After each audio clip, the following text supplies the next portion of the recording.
Bine v-am găsit, dragii mei din Zodia Vărsător, oriunde v-ați afla.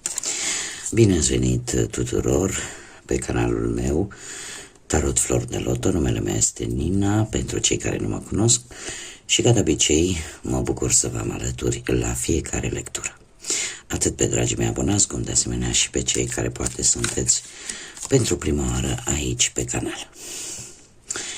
Azi, ca de obicei, o să fac o lectură atemporală, fără limită de timp, o lectură pe care voi să o puteți urmări oricând doriți sau atunci când apare în viața voastră. Așa că, dragilor, un amănunt de care va trebui să țineți cont, și anume acela că voi vă construiți viitorul.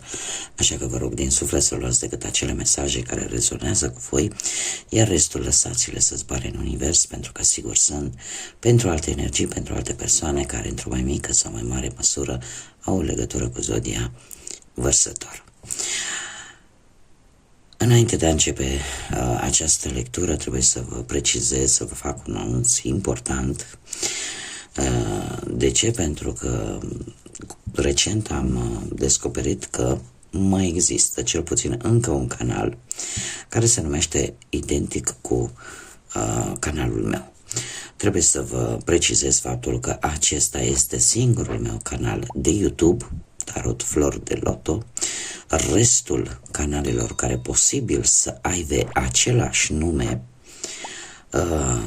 nu mă reprezintă și nu îmi aparțin.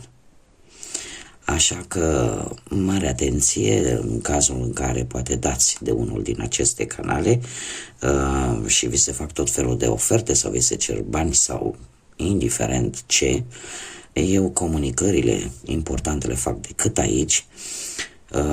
Diferența dintre canalul meu și celelalte este că canalul meu are o poză de profil, iar la fiecare lectură, cum bine ați văzut, în partea dreaptă jos are sigla canalului.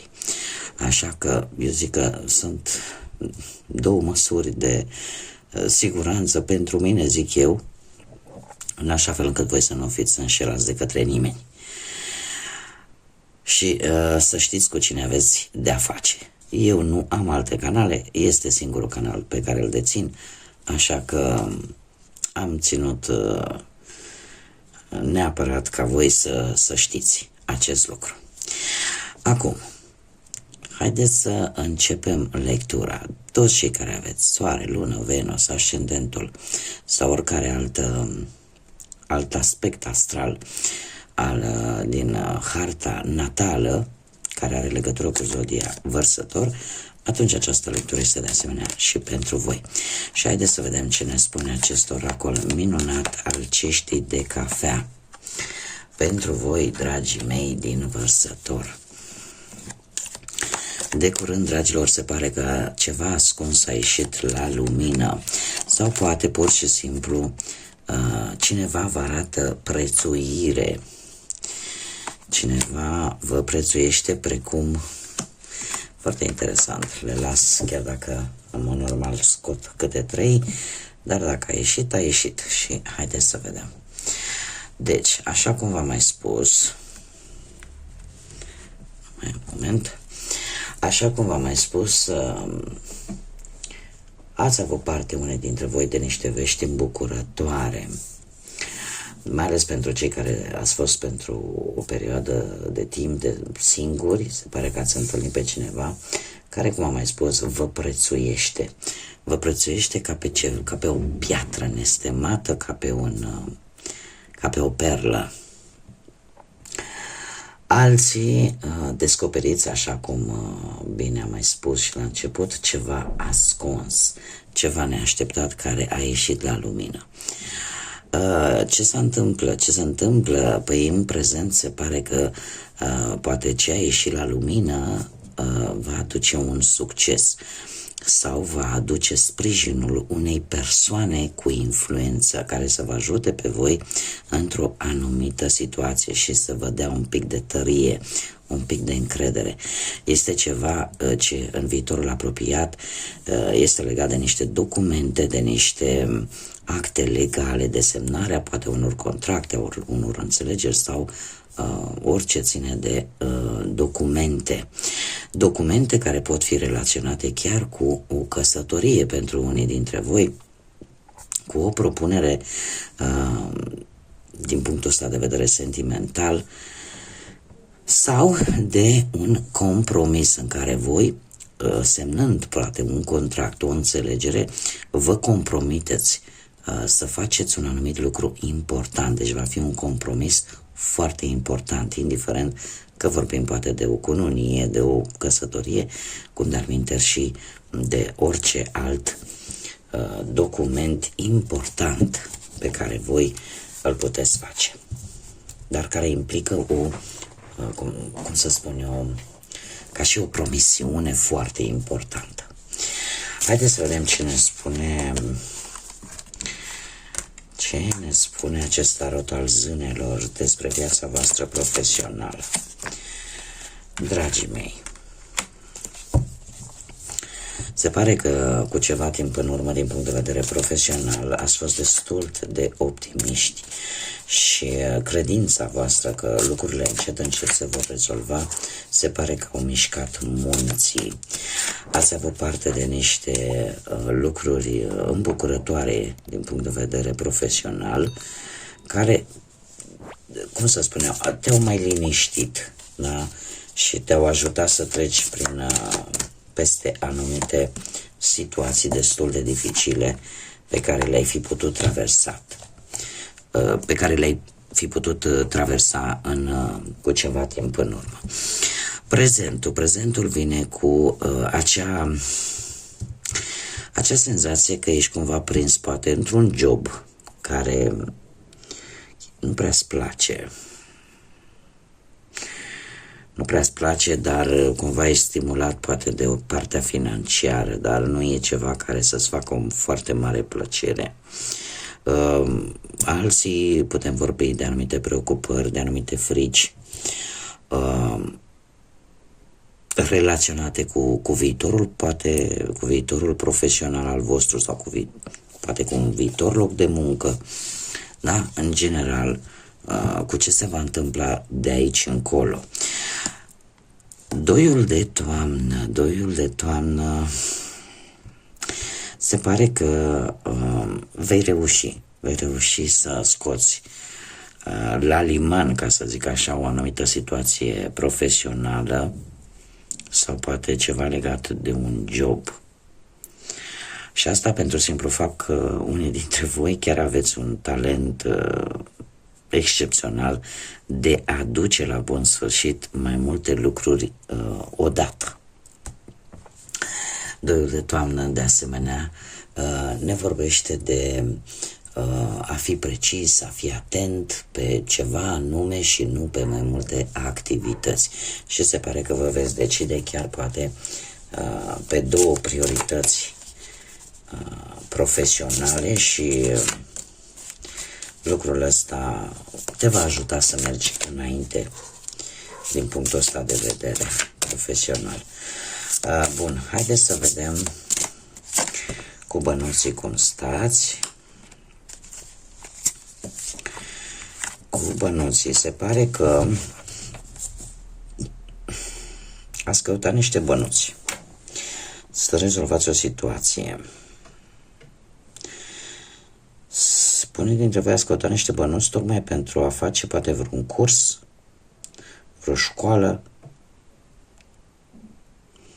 și chiar eu aș zice că e posibil să fi reușit să faceți acest lucru. Unii poate chiar au primit un ajutor bănesc pe care voi oricum îl așteptai în momentul respectiv, sau pur și simplu s-a rezolvat o anumită temă materială ce a adus cu sine o îmbunătățire pe planul ăsta financiar. În prezent, În prezent, în prezent sunteți un pic gânditori. De ce? Pentru că vreți să înțelegeți cam cum stau lucrurile de fapt vis-a-vis poate de planul ăsta material.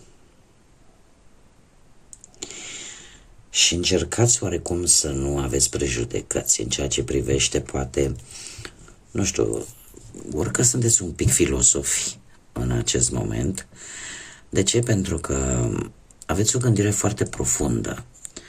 O gândire profundă în care cumva apare o paralelă între bani și viața în general. Poate că unii dintre voi sunteți tentați să aveți anumite prejudecăți vis-a-vis poate de alții care poate au bani sau vis-a-vis chiar de voi înșivă. Și ar fi bine să le evitați. Da? Chiar dacă sunteți în acel moment în care parcă repasați, treceți așa în revistă trecutul, prezentul, da? Și în felul ăsta să găsiți un răspuns pentru a vă putea construi viitorul, cel puțin din punctul ăsta de vedere material, financiar. Viitorul apropiat, dragilor, vine cu un 3 de primăvară. Se pare că veți reuși din toată această gândire profundă, veți reuși să vă faceți un plan pe termen lung și le veți lua așa, pas cu pas, în ceea ce privește bănuții. Este ceva aici care cere răbdare și eu trebuie să vă spun că lucruri interesante vor veni pentru voi și aș zice chiar foarte pozitive. Veți reuși să rezolvați o anumită problemă legată de bani sau de o anumită situație financiară. Haideți să vedem cu dragostea cum stați, dragii mei, și începem cum v-am obișnuit cu cei care sunteți deja angrenați într-o relație.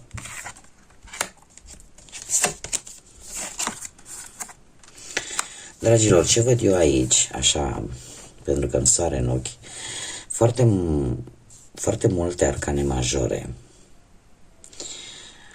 Asta îmi spune că lucruri importante au avut și vor mai avea loc, chiar și în prezent. Un moment, vă rog.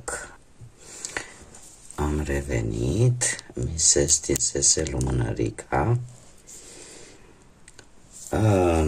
Deci, ce vreau să vă spun? Că sunt într-adevăr foarte multe arcane majore.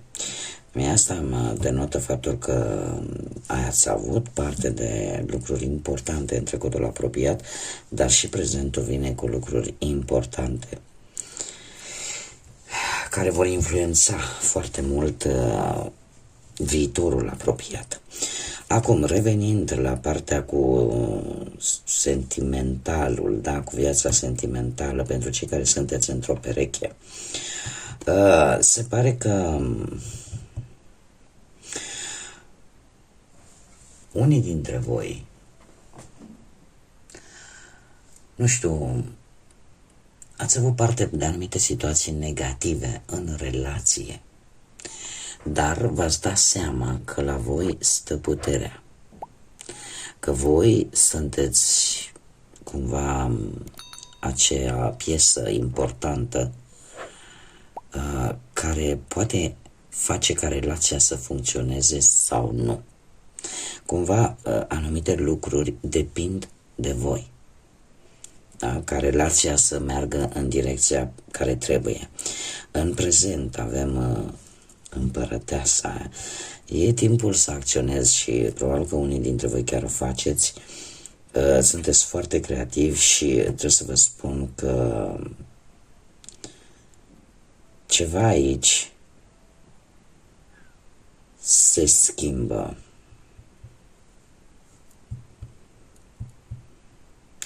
E posibil ca voi, dragilor, să fiți mult mai magnetici decât în mod normal sau să aflați, poate, e adevărat, nu toată lumea, unii dintre voi să aflați că puteți deveni părinți. Treaba este că, indiferent de situație, viitorul apropiat cu acest 2 de iarnă îmi vorbește de o ușoară indecizie, de o alegere pe care voi trebuie să o faceți și în care va trebui să țineți foarte mult cont de voi, de ce aveți voi nevoie. Unii dintre voi se pot simți chiar prinși între rațiune, între a gândi rațional și a gândi emoțional. Dar mie aici mi-apare o indecizie și dificultatea de a lua o hotărâre importantă pentru voi.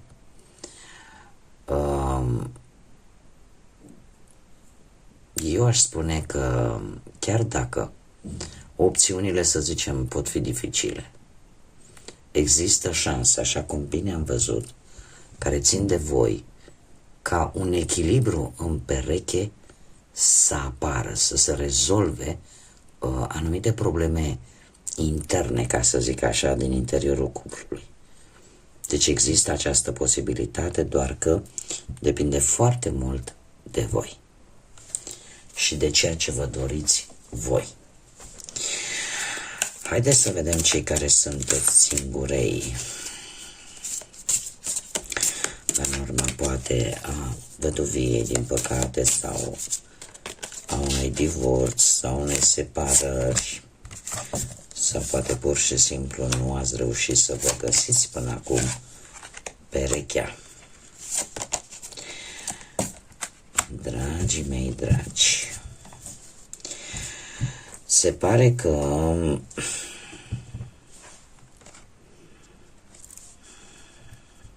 ați fost foarte reținuți cu ceva timp în urmă, sau poate v-ați axat mai mult pe a face bani și mai puțin pe viața asta sentimentală, sau pur și simplu vă simțeați destul de echilibrați, vă simțeați ok și cumva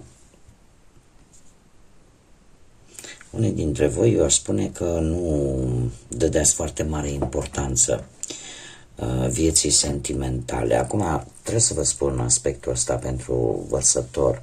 De obicei voi sunteți rebelii zodiacului, da? Care în general foarte rar vă faceți legături profunde emoționale, da? Sunteți o energie care valorează foarte mult libertatea și independența, da? Așa că probabil că din acest motiv mi apare acest 4 de monede, care vorbește pur și simplu de o stabilitate care ți-a funcționat și a fost ok. Prezentul, un 9 de primăvară. Prezentul vine cu schimbări. Schimbări pe care deja parcă le mirosiți. Schimbări la care simțiți că e momentul să vă cam pregătiți. Și sunteți un pic așa într-o poziție de apărare. Eu aș zice că sunt șanse pentru unii dintre voi să câștigați inima unei persoane. Dar cumva e posibil să fie necesară o luptă pentru a câștiga inima persoanei respective. Iar regele de vară, zodiile de apă, Rac, Pești sau Scorpion, se pare că va fi o persoană destul, ori voi aici trebuie să adaptați, ori voi vă veți îndrăgosti, ori persoana asta e îndrăgostită de voi. Dar se pare că este cineva de încredere. Este și mai în vârstă decât voi.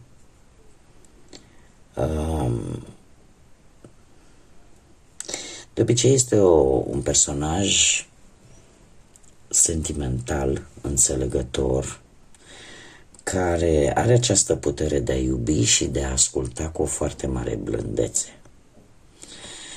cineva care, indiferent cât de dificilă este situația, cumva își menține acel calm, acea măsură și acea înțelegere. Da?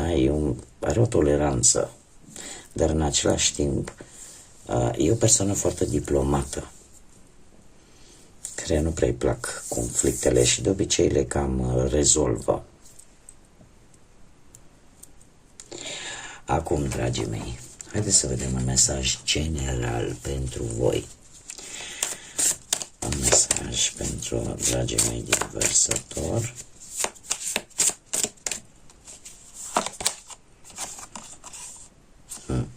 O chemare înaltă sau înălțătoare.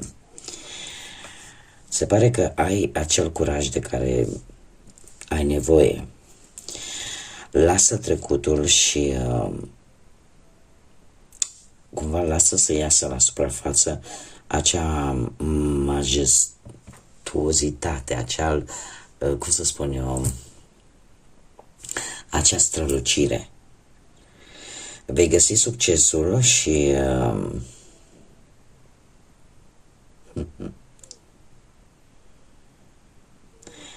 vei găsi succesul și, de asemenea, vei face alegeri nobile, atât pentru viața ta, cât și pentru tribul tău.